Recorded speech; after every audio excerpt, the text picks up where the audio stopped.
watching us from Cameroon or elsewhere, you're right on time for the midday bilingual newscast on the Cameroon Radio Television. Good afternoon, Nicole Doudou. Hello, Emmanuela. You have the news headlines. Bonjour à tous. À la une de l'actualité, l'Institut universitaire de technologie de l'Université de Ngaoundéré en vitrine à Yaoundé. Le public découvre les offres de formation et spécialités de la prestigieuse école depuis ce matin. Le ministre d'État, ministre de l'Enseignement supérieur, le professeur Jacques Famdongo, a ouvert les journées portes ouvertes à l'annexe du quartier Fouda. Et puis le riz de qualité de Ndop dans le Ngoketunja, au centre de l'attention des pouvoirs publics. Vous verrez dans la page magazine du journal que l'activité économique reprend progressivement là-bas. Voilà pour les titres de cette édition.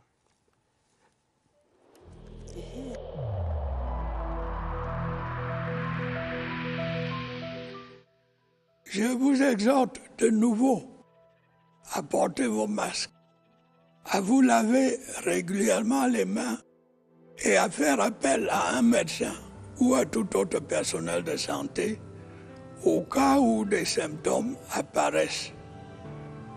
C'est le seul moyen de préserver les vies et de freiner la propagation du virus.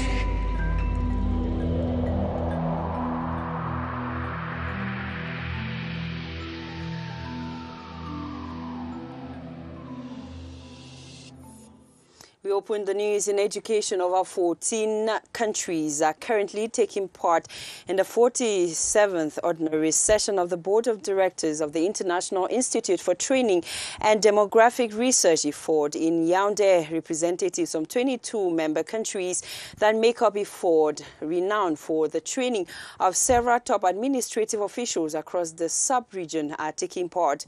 Participants are evaluating activities of the institution for last year while mapping out strategies on how 2021 will look like. Nicole. Vous venez de le voir, Madame, Monsieur, la 47e session ordinaire du Conseil d'administration de l'Institut de formation et de recherche démographique IFORD se tient en ce moment à Yaoundé. La réunion rassemble les membres de l'instance issue de 22 pays. Les travaux présidés par le président du Conseil d'administration, Gabriel Batsaga du Congo. Je vous propose de l'écouter dans un extrait sélectionné par Nadège Mbaema. Bon, merci beaucoup. Nous nous retrouvons donc pour la 47e session du conseil d'administration de notre institution, l'Institut de formation et de recherche démographique. Cet institut se trouve au moment où je vous parle à une période charnière parce que l'Institut a connu beaucoup de problèmes qui ont conduit à un changement au niveau de la tête. Il y a un nouvel administrateur qui a été nommé, avec un cahier de charges bien précis. Et donc il est question que nous puissions examiner à partir d'aujourd'hui la manière dont le cahier de charges qui a été donné à cet administrateur sera déroulé.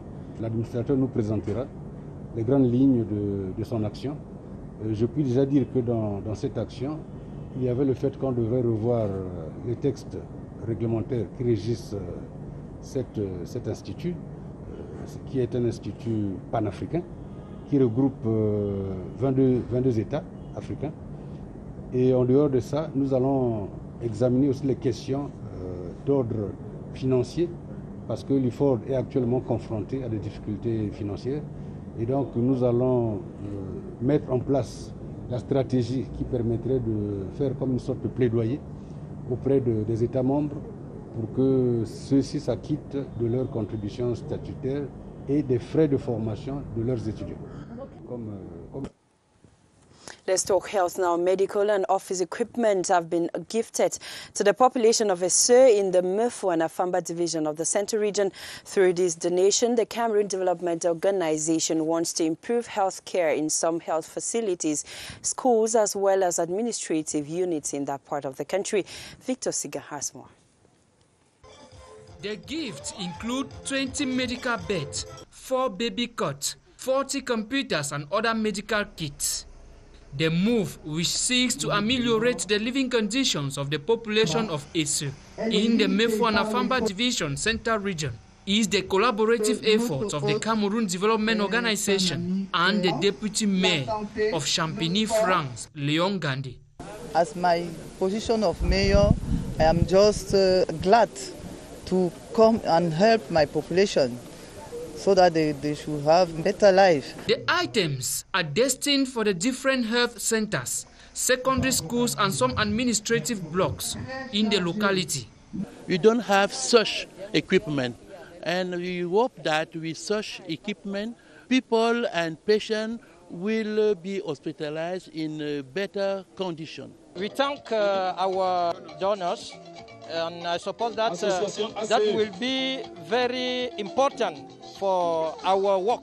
Administrative and local authorities who made the trip to Esu urge beneficiaries to use the materials for the destined purpose. The Northwest region, more than 200 health workers in Bamenda have been vaccinated with Sinopharm vaccine against COVID-19, according to statistics from the Northwest Delegation of Public Health. Reports also see that 20,000 or 23,000 doses of the vaccine have been sent to the region for the fight against the killer pandemic. Sylvie Banta is in Bamenda. The city of Bamenda is still rocked by COVID-19 with more than 4,000 cases, some in critical condition. Health authorities are driving home the message that the COVID-19 vaccine is the safest way to curb the spread of the impending health disaster. On the streets, there are splitting views. I continue to struggle to be alive by making sure that I have no infection. Me as an individual, I will not take. Because I know myself now, with my age now and my size, I don't think that corona can even do me anything, to be sincere. An in-depth communication strategy around the vaccine is up for debate. I was not aware of the corona vaccine. For me, it's a problem of communication because I'm always in the bush. We work with a caterpillar, so most of the time is in the bush working. The COVID-19 vaccine sharply divides opinion in the city, but medics say vaccines have proven to be life-savers. Nous continuons de parler de la riposte gouvernementale contre le coronavirus dans le 12 heures. En cas de contre-indication du corps médical, il faut s'abstenir de la vaccination. Certains sujets peuvent aussi être allergiques. Sur la conduite à tenir avant la vaccination contre la COVID-19, l'entretien avec le docteur Judith Sengue, chef section des prestations de vaccination, est mené par Évariste Yenga au Centre des opérations des urgences de santé publique. Pour dire qu'on peut vacciner toute personne qui est éligible à la vaccination. Cela suppose qu'il y a un interrogatoire qui est mené avant que le sujet soit enregistré pour la vaccination. C'est valable pour la vaccination contre le Covid, c'est valable pour toute vaccination. On pose des questions sur les antécédents. Est-ce qu'il y a des allergies à des vaccins? Est-ce qu'il a une allergie à la première dose? Est-ce qu'il a une condition de santé qui puisse contre-indiquer la vaccination? Par exemple, s'il a fait la maladie à Covid, il devrait pouvoir attendre 6 mois avant d'être éligible à la vaccination. Nous sommes dans la région du centre pour parler de l'élan de solidarité de la Cameroon Development Organization envers les populations de ceux dans la Mefoué à Famba.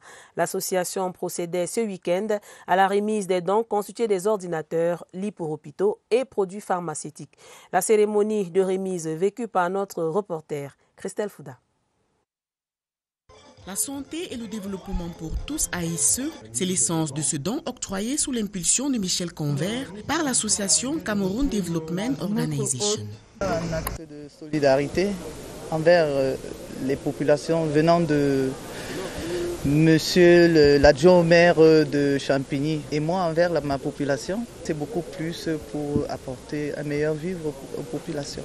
Des produits pharmaceutiques et équipements médicaux, source de bien-être pour les populations. J'ai vu des lits orthopédiques, des lits électriques et je dois dire que pour notre aire de santé, avec les centres de santé parfois pas équipés, c'est une bonne opportunité qui doit améliorer la qualité des soins. Du matériel informatique, gage d'un meilleur encadrement de la jeunesse scolaire. Il y a une dizaine de filles dans la filière informatique. Effectivement, on n'avait pas l'outil informatique, un ordinateur pour pouvoir les encadrer.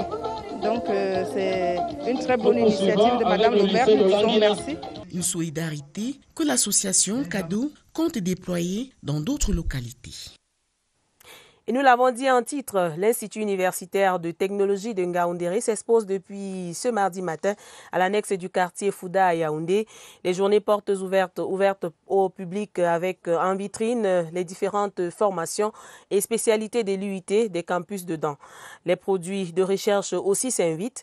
Le ministre d'État, ministre de l'Enseignement supérieur, le professeur Jacques Famdongo, présidait la cérémonie d'ouverture de ce carrefour d'échange.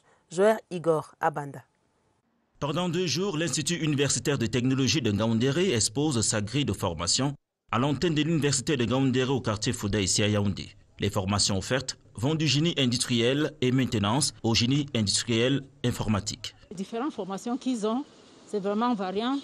Ils ont aussi, disons, un département agro-industrie. Ils ont un département sur énergétique. Ils ont pour le mécanique. Ils ont aussi pour génie civil et construction durable. Voilà les 4 principaux filières qu'ils offrent. L'Institut universitaire, depuis sa création, a formé plus de 8000 techniciens supérieurs dans ces domaines de compétences. Et des techniciens supérieurs qui sont aujourd'hui des hauts responsables dans la plupart des entreprises du Cameroun. Les jours de portes ouvertes sont aussi l'occasion pour d'anciens étudiants d'exposer leur savoir-faire à travers des produits de la recherche. J'ai vu des produits finis, des produits qui ne demandent qu'à être utilisés par les industries locales, voire internationales. Donc j'encourage l'Université de Ngaoundéré à persévérer dans cette voie salutaire. L'Institut universitaire de technologie de Ngaoundéré a ouvert ses portes depuis 1993. La prochaine rentrée académique de l'UIT est fixée au mois d'octobre 2021. We stay in that same line of news. The technological know-how of the University Institute of Technology of the University of Ngaoundéré is on showcase in Yaoundé, with members of the public presented with diverse training opportunities it offers. The open days of the institution has given the management time to explain how products of such institution can help limit importation in Cameroon. Gerard Nanji reports that the Minister of Higher Education, the Minister of State, Minister of Higher Education, chaired the opening ceremony. The University Institute of Technology of the University of Ngaoundéré has grown from leaps and bounds since its creation in 1993. Today, it offers professional training in 4 major fields. Since its creation, the Institute trained about 8,000 technicians in the different fields: engineering, food and processing, mechanical engineering, maintenance. Well, we're exhibiting here in Yaoundé to be closer to the decision makers, to be closer to industrialists, for them to be able to see what we produce, and of course, potential students of the University of Ngaoundéré. We have about 20 different products or equipment that the University Institute of Technology has developed, and they are ready for takeoff. While opening the 2-day exhibition fair to present the major findings of its applied research, the Minister of State, Minister of Higher Education, has saluted the savoir-faire of the university. I hope that these important and fantastic products will be accompanied by local industry. It is very necessary for the growth of our dear and beloved country, Cameroon. With the mission to promote the development of new technologies, the University Institute of Technology is poised to create jobs for young Cameroonians while limiting the importation of products from out of the country. The institute is being driven by 3 core values: that of innovation, entrepreneurship, and quality assurance. From one school to the next, secondary school students in Ombessa Central Region have been making choices on which fields of agriculture to pick from as a higher technical institute of Ombessa opens its doors to them. With over 1,000 enrollments, the open door was an opportunity for the students to equally visit the different fields of the institution, from fish rearing, poultry farming, and technological training. Irene Manti from the Central Region. The open day was an occasion for secondary school students in Ombesa subdivision to come, discover and learn the amazing wonders of technology. We can protect our environment with agriculture, and we can do our life with agriculture. The institute offers courses in the production of cereals, roots and tubers, vegetables, piggery, poultry, aquaculture, processing and conservation of agricultural products, as well as engineering and ICT. We do many things that can help us to develop our country, means do self-employment. Speaking at the event, the SDO from BAM and Enugu Division congratulated the founder of the institute, Senator Anong Adibeni Pascal, and staff for the laudable initiative and work in empowering young Cameroonians to be self-employed. Offer quite a lot of opportunities, especially in the agri sector. We've noticed that through their training, we'll be able to produce rice here in BAM division. In the central region, we'll be able to produce cotton. The Higher Technical Institute of Agriculture, Ombesa, opens its doors to the public in 2013 and has a population of over 1,000 students. Government Bilingual High School Bepanda Douala has been rated Best Government High School in the 2020 ranking from the Baccalaureate Board. The institution scored 79.84% pass in 2020 official examinations, and the school management has attributed the success to hard work, discipline and cleanliness. Dixon Ashu reports that this is not the first time that GBHS Bepanda is classified outstanding by the BAC Board. Though situated in a neighborhood notorious for high crime wave and delinquents, Government Bilingual High School Bepanda has and is still proving that success is possible in spite of a difficult environment. The top-ranking national standing record of academic excellence has become habitual for the institution. Sometimes we were second in the region, first in the region, first in the Republic. But what we may return or what we may keep is that GBHS Bepanda is trying to stay in the same position. Emerging overall best in the latest ranking of the National Office de Baccalaureate exams for public schools comes to add to the already outstanding 10 years record. The school management insists they function according to the same rules and regulations governing the sector in the country, only that they are rigorous in their application. The secret of GBHS Bepanda is discipline, is hard work, is cleanliness. That is the motto of our school, and that is what we are trying to respect. Success was guaranteed despite the outbreak of the COVID-19 pandemic last year. The school management is saying they are still poised for the same result this upcoming session, in spite of the resurgence of the pandemic.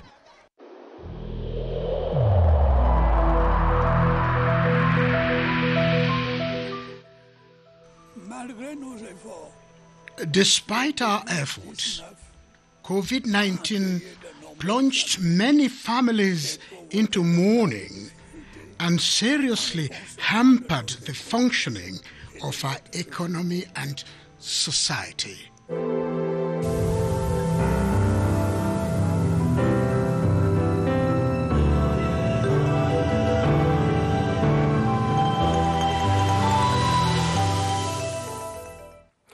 La Fête internationale du travail 2021, la 135e édition, encore en mode Covid-19, on le sait déjà, la grande parade des travailleurs n'aura pas lieu, mais la réflexion est active pour l'état des lieux chez les travailleurs au Cameroun à quelques jours de la célébration.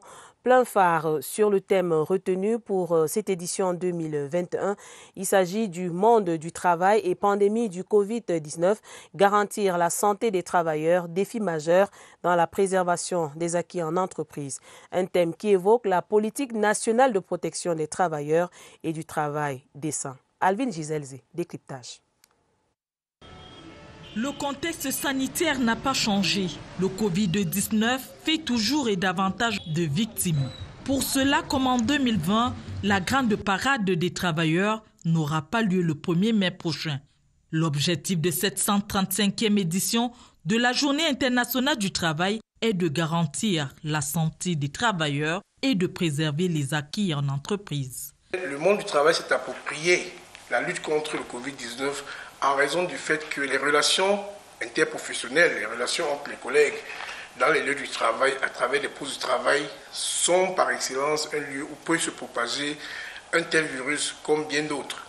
Les experts du ministère du Travail et de la Sécurité sociale sont mobilisés pour édifier les acteurs du monde du travail sur l'impact de cette pandémie en entreprise. Les entreprises et autres unités de production, toutes les entités du monde du travail sont invitées à mener des activités de réflexion. Cette année, le gouvernement entend associer à cette réflexion les services sous-exploités en entreprise. Vous avez par exemple les comités d'hygiène et sécurité et les services médicaux du travail. Il faut sensibiliser ces partenaires sociaux-là. Des travailleurs en bonne santé, épargnés du Covid-19, c'est 1000 fois mieux que quelques heures de réjouissance et de souffrance physique et morale par la suite. Parlons à présent de la vie des collectivités territoriales décentralisées, des perspectives de collaboration entre la mairie de Yaoundé 1er et la France. Son Excellence Christophe Guilou, reçu en audience hier par le maire Jean-Marie Abouna au centre du tête-à-tête entre les deux personnalités. Une question de parrainage. Le patron de la commune de Yaoundé 1er revient ici sur les principaux axes de l'échange. Il est au micro de notre reporter Étienne Pascal Azeg.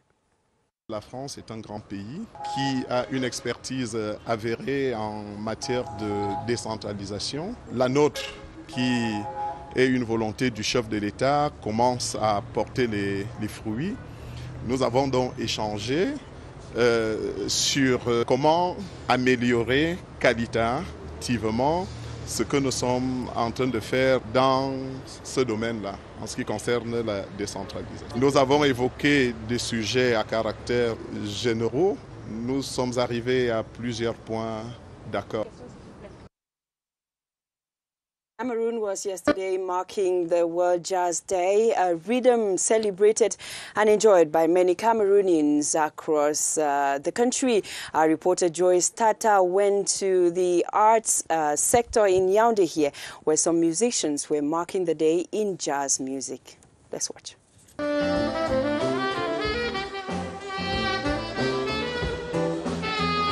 A genre of music inspiring the more women today. 2021 edition of the International Day of Jazz, soon to be celebrated, comes with a clarion call. I will send a message to the women to say that jazz is the big music, is the best music to involve the personality of the woman. The Association of Jazz Artists, in collaboration with the Ministry of Arts and Culture, holds a roundtable to discuss the place and the role of women in jazz made in Cameroon. I'm proud to play jazz like a lady. It's not easy to see the woman in jazz. Jazz is the music that we realize the woman. As jazz lovers will be commemorating the International Day of Jazz this Friday through various displays, the concerned promise government and fans that it will all happen in strict respect of barrier measures against the COVID-19 pandemic. Ngoketunja, dans le nord-ouest, nous accueille ce midi dans la page magazine du journal. Reprise des activités économiques là-bas dans un contexte de crise sociopolitique. Plein phare sur le riz, ce céréale qui est au cœur du reportage signé Emmanuel Kolokou. L'imposant mont Okaoudia au sommet pointu indique aux visiteurs au loin qu'il arrive à Ndop. Une peinture de la nature qui se mêle au ciel pour flatter les nouveaux venus. À Ndop Town, le marché est le lieu de toutes les retrouvailles. Les voitures qui viennent de Bamenda déposent les voyageurs à son entrée avant de reprendre la route. Ici, nous avons dénombré les départs successifs d'au moins 3 véhicules de 5 places pour Bamenda à moins de 15 minutes. Les inconnus ont décrété la fermeture du marché.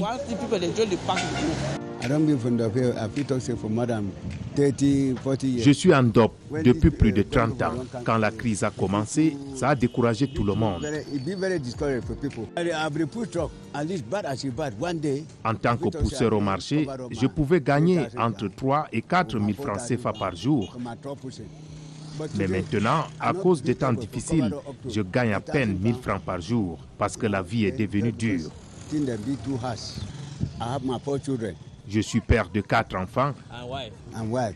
Au-delà de cette polémique autour du marché principal, les commerçants qui vendent un peu plus loin disent réussir de bonnes affaires. Quand on vend des articles comme les miens et qu'on ne va pas où se trouve la population, les affaires ne marchent pas. C'est pourquoi je suis venue là afin de pouvoir vendre quelque chose. J'ai eu 70 ans ce mois-ci et je suis dans ce marché depuis 30 ans. Même si les choses sont un peu statiques, c'est grâce à ces légumes Njama que j'ai envoyé mon enfant à l'école. Il est diplômé d'une école professionnelle d'agriculture et maintenant il me donne un coup de main. Bamali, Bambalan, Bamessing et Bamunka constituent les 4 villages de la commune d'Ndop. Dans toutes ces localités, comme dans le département du Ngok et Tundia en général, le riz est la principale culture. En saison sèche, période de transhumance pour le bétail des Bororo, on met une pause dans les champs de riz attendant les premières pluies. Un moment bien choisi pour la Société de développement de la Haute-Vallée du Noun, entité du ministère de l'Agriculture, de faire des travaux de nivellement et de construction des ponts afin d'améliorer la productivité. En effet, sur les 15 000 hectares disponibles, moins de 4 000 sont exploités en ce moment. Face à ces efforts du gouvernement pour le développement de la zone, les populations d'Ndop espèrent un retour définitif de la paix. La bonne cohabitation entre cultivateurs grassfield et éleveurs Bororo est déjà un pas vers la fumée blanche et les autorités promettent de travailler davantage avec les populations de cette localité pour la relance des activités économiques qui ont réellement pris un coup depuis quelques années. Let's now talk sports. An excited crowd and supporters of the MMA heavyweight champion Francis Ngannou has given him a befitting celebration in Douala, in the economic capital. From the Douala airport through the Littoral Governor's office into the streets of the economic capital, Francis Ngannou braved the scorching heat, waving his golden belt in smiles towards many. Rene Kache captured the euphoria for the Midday News. Francis Ngannou basking in the glory of his heavyweight championship triumph. 1 month after making history as the first African-born to win an MMA heavyweight championship belt, the son of a soil is back home to celebrate with his compatriots. His arrival at the Douala International Airport is greeted with ecstasy as the heavyweight champion of the world brandishes his belt to an excited Cameroonian public. His next stop is the Littoral Governor's office and his host, Governor Samuel Jodoneva Debois.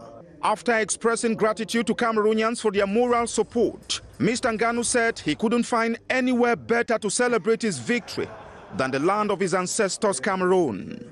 As a sign of appreciation and profound love for country, Francis Ngannou braves the scorching Douala sun in a guided tour to present his heavyweight championship belt to his compatriots. Thousands cannot afford to stay back home but brave the streets of Douala to show love to one of theirs who has raised the country's flag high on the summit of war sports. From Bonanjo to Aqua, passing through the busy streets of Rompon Deido, Feu Rouge Besenge to Ecole Publique Deido and Dokoti to Saint-Michel, the excitement is total as Mr. Ngannou waves his belt in smiles, accompanied by his mother. The heavyweight champion will carry out a similar exercise in the days ahead in his native Batie, in the west region of the country.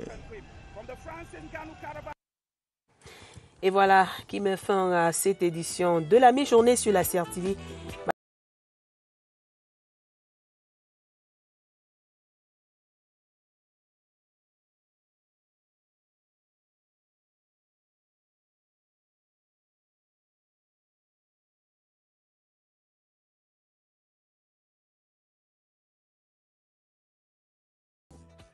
Apportez vos masques, à vous laver régulièrement les mains et à faire appel à un médecin ou à tout autre personnel de santé au cas où des symptômes apparaissent.